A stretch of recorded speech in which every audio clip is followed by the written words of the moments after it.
مرحبا بكم متابعينا الأوفياء. باش يجيكم غير جديد اضغطوا زر الاشتراك وفعلوا الجرس باش توصلكم الفيديوهات أول بأول. ابن زين الدين زيدان يغير جنسيته الرياضية ويختار الجزائر. لكن قبل أن نبدأ في تفاصيل هذا الفيديو لا تنسوا الاشتراك في القناة وتفعيل زر الجرس ليصلكم كل جديد.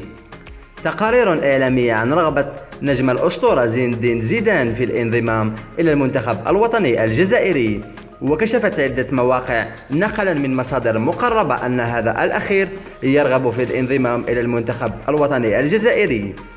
وأفادت ذات المصادر بأن النجم زين الدين زيدان بدأ في تغيير جنسيته الرياضية من الفرنسية إلى الجزائرية. ويذكر أن نجم زين الدين زيدان لم يشارك مع المنتخب فرنسا الأول في أي دقيقة. ويذكر الناخب الوطني جمال بلماضي طالما كان واضحا مع اللاعبين مزدوجي الجنسية، حيث يريد منهم الإبداع رغبتهم في تمثيل الخضر.